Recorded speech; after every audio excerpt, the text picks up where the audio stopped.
We are digging into the cases of two men wrongfully convicted. Both were eventually freed after decades in prison. In both cases, the South Carolina Attorney General's office fought to keep them behind bars. But why?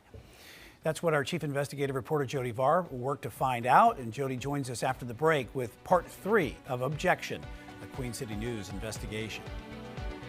Our search to find South Carolina Attorney General Alan Wilson took weeks. All right, that is Wilson's Black Tahoe. We eventually tracked him down at a campaign stop deep in Florence County, 3 hours from Charlotte, in the small town of Coward, South Carolina. A few minutes later, the AG and his driver pulled up to the Coward Community Center. I tried to question him on his way in. How you doing, Mr. Wilson? Hey, Jody. Hey, Good to see you. Can you tell us why you and your office fought against Mr. Pearson's innocence in State versus Michael Pearson? But the AG didn't slow down as he scurried into the PD Republican Women's event to deliver a speech and take questions. Now I want the opportunity to be the leader of our executive branch of government as your governor. He spoke to a group of 20 people he wanted something from, their votes to make him governor. Wilson later took questions from the audience. Do you guys mind if I ask him a question real quick? Yeah, I know what question he's going to ask. And the crowd gave us permission to ask Wilson about Michael Pearson's case.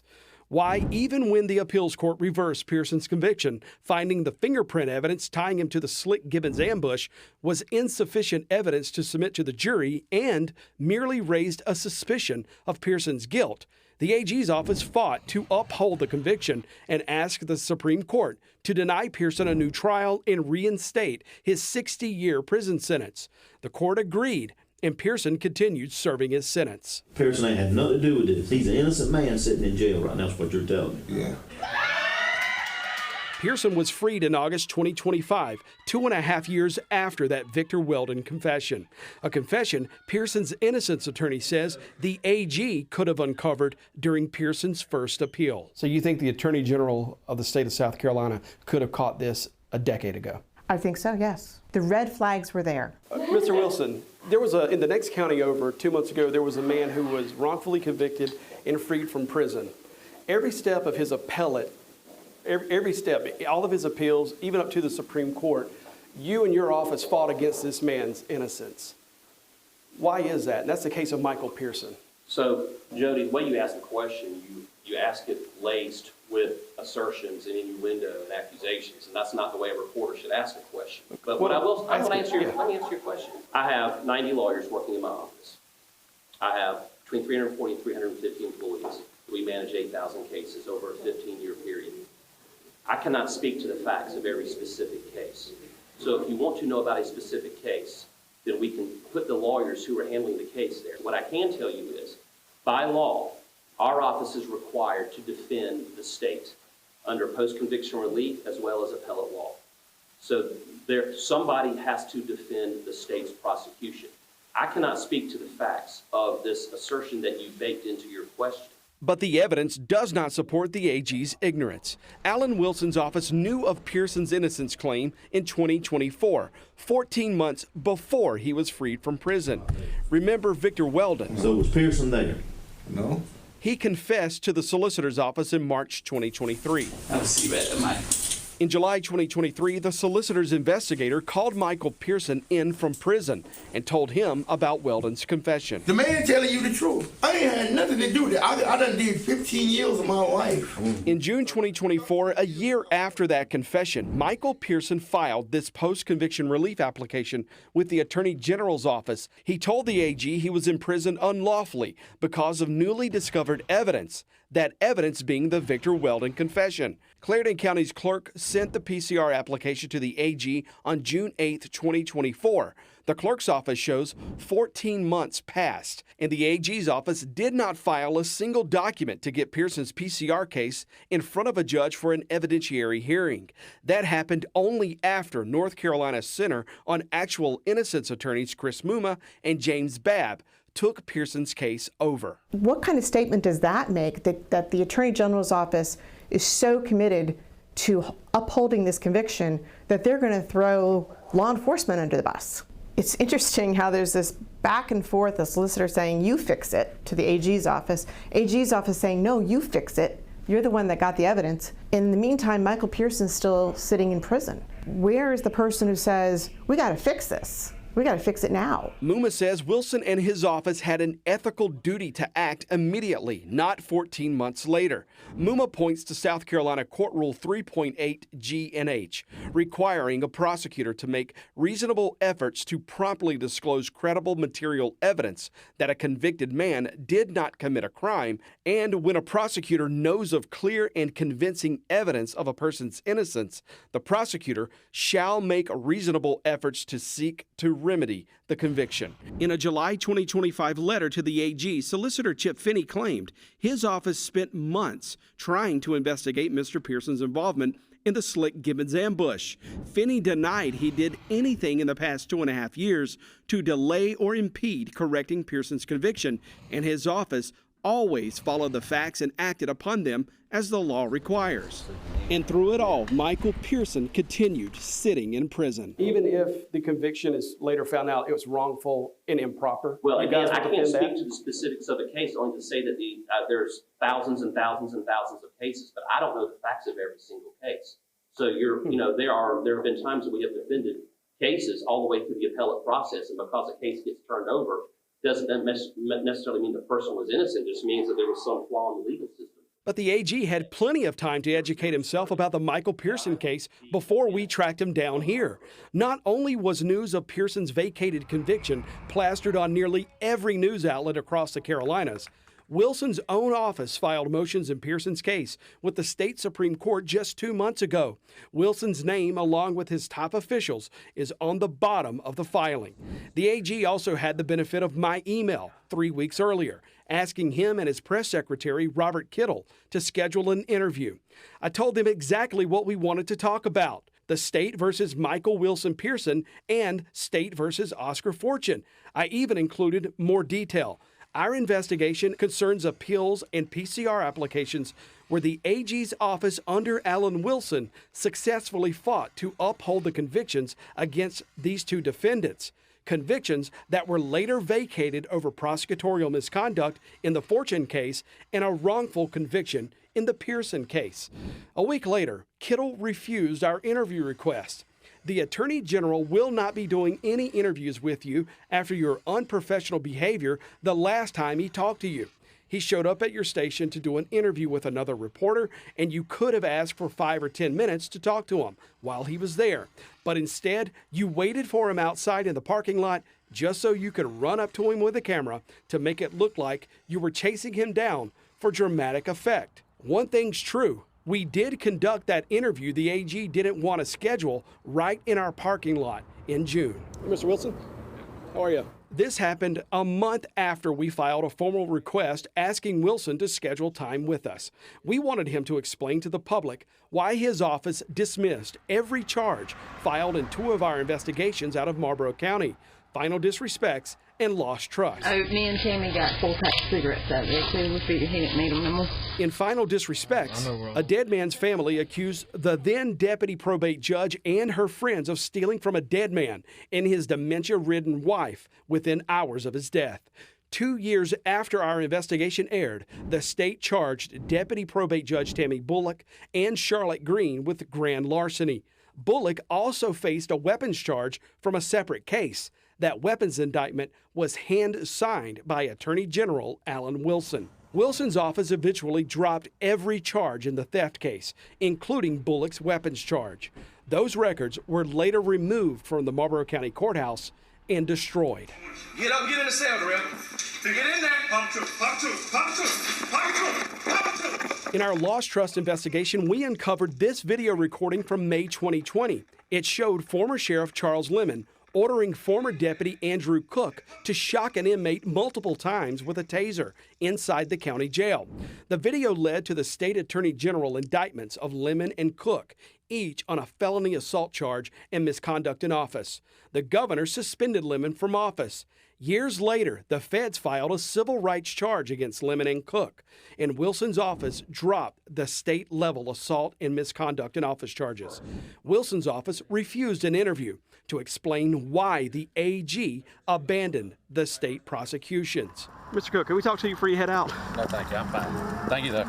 Deputy Cook later pleaded guilty to his civil rights charge. I just heard not guilty. And Lemon was acquitted during his federal trial in August 2024.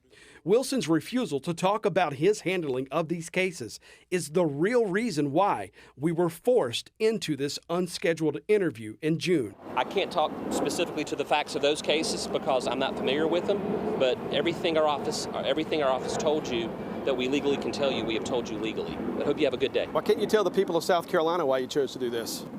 Jody, as again, we gave you an answer.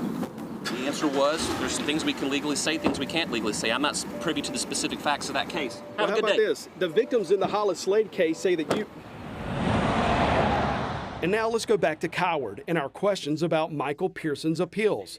We're airing this exchange unedited. But at the end of the day, you're asserting that I would be against someone going after someone wrongfully to prosecute them when I knew them to be innocent. That's what you're asserting in your question. Well, the question is about during the appellate process, does your office have any responsibility to investigate the claims made against the state? We can't go outside the record, Jody, by law. We only the record in the circuit court. So you don't have any responsibility to investigate, but you do just solely uphold the conviction. I think I've answered your question. On appeal, we have the record that was created in the circuit court. That is the record that we have. Now, as to the specifics of this case, I can't speak to it because I wasn't the attorney of record on this case. There are thousands of, you can fuss at me all you want, you can disagree with the decisions of the office. There are thousands and thousands of cases that our office does all year long. But I emailed you all about this weeks ago. Well, Jody. And you wouldn't schedule an interview, so we had to come down here. Jody. I'm what? You're rude. Okay. All right. And the interview ended. Yes, ma'am. Wilson's driver asked the three officers, two were local police chiefs, to keep us away from the AG. Before Wilson arrived, those officers were welcoming to us and praised our investigative work. At the end, they tried to block me from asking Wilson anything else. You just answer my emails. He can thank you. No, you're fine. He's not going to hurt me. Why don't you just answer the emails, man? Let's do this the right way. Wilson got into his Tahoe and left town. But let's back up. Wilson said something that caught my attention right before his driver, who he called Addison, tried to shout us down. We can't go outside the record, Jody, by law. We only the record in the circuit court. The record. That reminded me of another appellate case we investigated, the state versus Oscar Fortune. Do you remember the day that you were sitting in prison and you found, wait a minute, here is this moment in this trial. Here is the error my prosecutor made. I remember it, but I also remember the Attorney General saying, you can't raise that issue. That's not a PCR issue. That's a direct appeal issue. You were supposed to do that on your direct appeal. I'm telling them, no, that's a constitutional violation. So now here it is, you got me uneducated, in prison, convicted of murder, telling them, educated, working for the Attorney General, that you're wrong. You have people who have raised these issues in the past, and you told them the same thing, and they believed it. But now I know what the Constitution is. Now I know what a constitutional violation is. So you can't tell me I'm wrong. Turns out you were right. 100% right. So says the Supreme Court of South Carolina. Fortune was convicted of murder in Chesterfield County in 2006. He spent 13 years in a state prison, fighting Attorney General Alan Wilson's office for a new trial. The AG's office fought Fortune to uphold his conviction and his 37-year sentence. Although right there in the record was something the state Supreme Court called absolutely inexcusable prosecutorial misconduct, something the court found Wilson's office tried to justify in the AG's fight to keep Oscar Fortune in prison. Oscar Fortune crawled out of bed and rolled into the Huddle House parking lot in Sherrall to meet his cousin. She told me she had been in an incident at the Green Villa in which Anthony Shields hit her in the face with a bottle. So I asked her where she was at, She told me the Huddle House. The plan was to meet here, then go to the Sherrall Police Department to get a warrant on Anthony Shields. What was your mindset when you left to go to that Huddle House? Just to assist her. She said she wanted to go to the police department, so she didn't feel comfortable going there alone, and she wanted me to assist her. Being the big brother, if you want to say, she's my family. I love her. You know, I'm going to assist her. When you got to the Huddle House, something changed. A lot changed. There are 80 to 100 people that I don't know because I'm not from Sherrall. I'm actually from Bennettsville. That changes within itself. Minutes later, Shields pulled up. Fortune's cousin walked over to Shields' car window, and the two started arguing. I'm not going to sit here and say that I wasn't expecting to fight him because I'm from the South. And the way we, grow up, if a man put his hand on your sister, then you and that man have to, see each other. So that's what I was planning to do. We were going to discuss what happened and go from there. Fortune says he got a .38 from the console, slipped it into his pocket, and walked over to Shields' car. When I get to the car, I asked him, what's up with, hitting Sante in the face with a bottle? And he looked at me. We don't know each other. I've never seen him a day in my life. He looked at me, and then he fired a weapon. The next thing I know, I see a flash and hear a bang. You didn't see him pull the gun up? No, he had to already have that gun in his hand.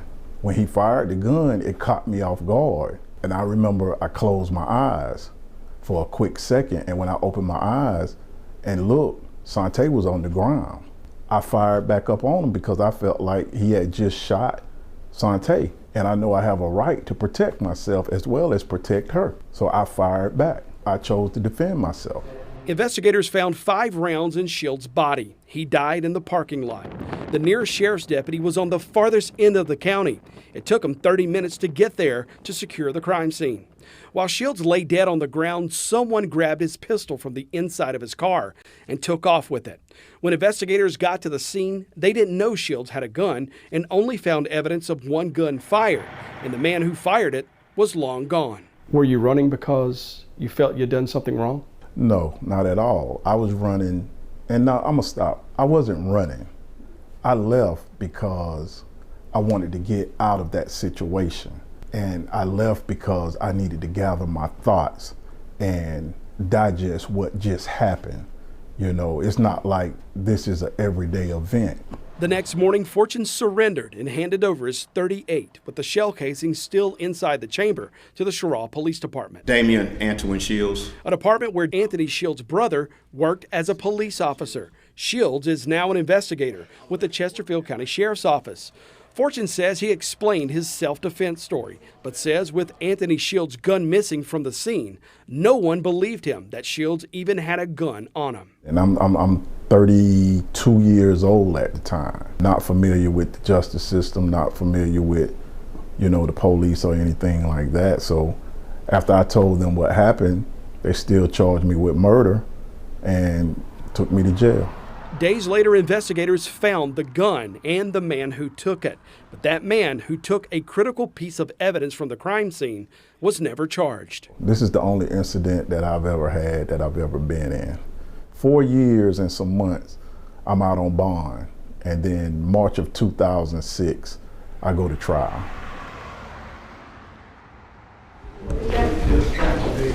The state spent a week working to convince a jury that Oscar Fortune, with malice and aforethought, murdered Anthony Shields. Fortune took the stand and admitted he shot Shields, but that he did so in self-defense. In closing arguments, Assistant Solicitor J.R. Joyner told the jury, "My job is to show the truth. Their job is to shroud the truth. Their job is to confuse jurors. Their job is to do whatever they have to, without regard for the truth, to get a not guilty verdict. And that whatever a prosecutor believes about a defendant's guilt mattered the most. If I know the person has done something that I think the facts show they're guilty of, then I cannot dismiss it. I have to go forward with it." Those comments would later come back to haunt both J.R. Joyner and the state of South Carolina. If I had to liken it to anything, it's almost like a unarmed gladiator walking into the Coliseum. You know it's over. You know you're not walking out of there. Fortune was right. The jury convicted the 37-year-old of murder and Judge John Milling sentenced him to 37 years in prison. Over the next 15 years, Oscar Fortune hit the law books and filed appeals with the state appeals court. The Attorney General's office fought to defend the conviction, and the appeals court denied Fortune's appeal. What's his probation status? Fortune then filed his post-conviction relief application before Judge Paul Birch. He claimed he didn't get a fair trial for two reasons. One, solicitor J.R. Joyner committed prosecutorial misconduct in his closing argument to the jury, and that Fortune's own defense attorney failed him at trial. He said it never crossed his mind to bring up an allegation of prosecutorial misconduct on J.R. Joyner. He's a good guy. Do good guys not make mistakes? You want the politically correct answer or you want the answer? Oscar, I want the truth. He's saying, I'm not going to make an allegation against this lawyer for you. You've been convicted, you've been sentenced, I was your lawyer, that's over with. I'm not going to put dirt on his name. Despite Fortune's evidence, Birch denied his PCR application, finding although Joyner's comments to the jury were improper, it did not hurt Fortune's right to a fair trial. So now you have a judge saying, I'm wrong. That will probably be enough for a man to just give up. I know that this is a violation because I've seen cases overturned for less than what this guy did, J.R. Joyner. Eventually somebody heard you. Right, the Supreme Court. He had one last chance for a new trial. Fortune was 12 years into his prison sentence and continued fighting for that new trial. In January 2018, he filed a petition with the state Supreme Court, asking the court to give him one last chance to undo the appeals court and Judge Birch's denial of his appeals. There again, despite the evidence in the record, the Attorney General's office fought Oscar Fortune to uphold his conviction. 2 more years would pass. Oscar Fortune was in the prison law library when a prison staffer called him into her office. She asked, could I see you for a minute? So I go to her office, she closes the door, and she pulls up my case. And there it was, reversed and remanded for a new trial.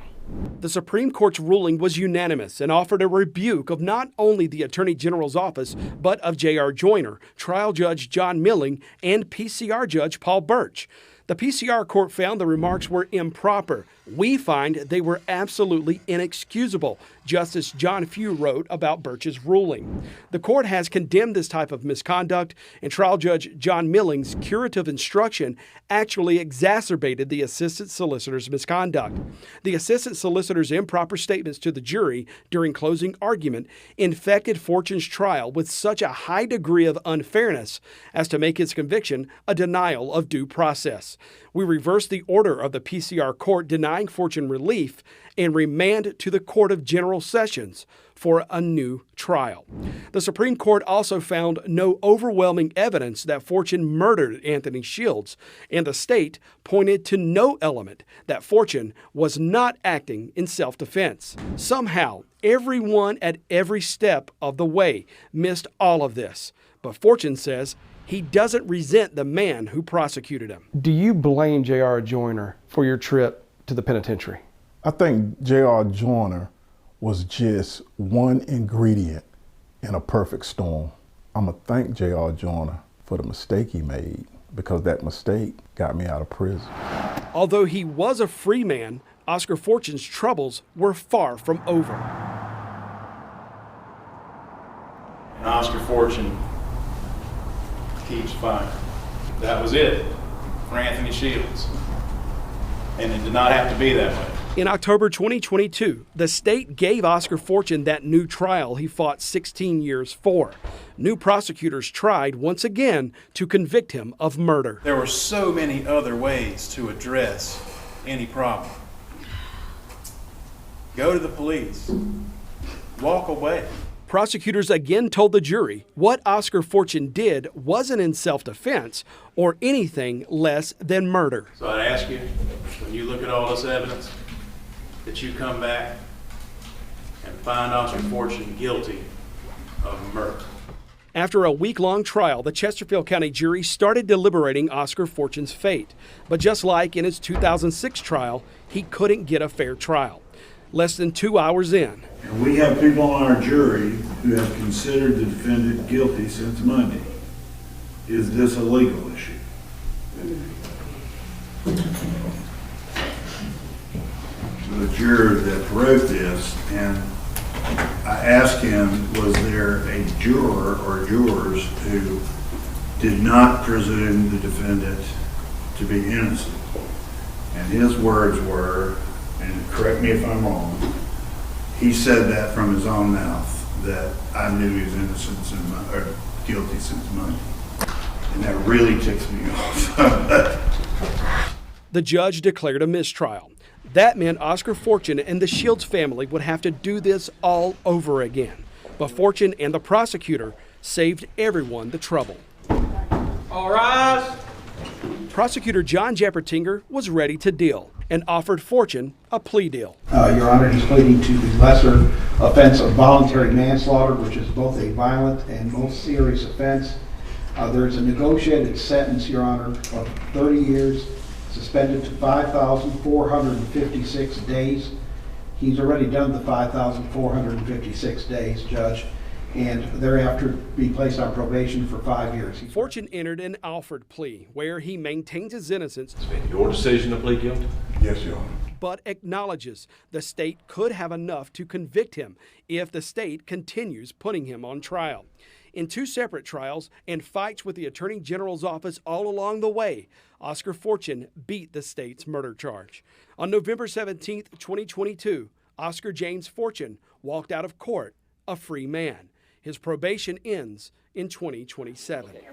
I will tell Robert to answer your emails. No, I mean to schedule an interview with me. Well, I'm not the attorney of record. Yeah, but you're the AG. What does the AG think about Oscar Fortune's trial? Well, we don't know. He wouldn't talk to us about it. I'm not running from you. I got to go somewhere else, but I'm happy to answer your emails. Okay. Thank you for watching Objection, a Queen City News investigation. Queen City News Plus. Just search Queen City News on your smart TV's app store.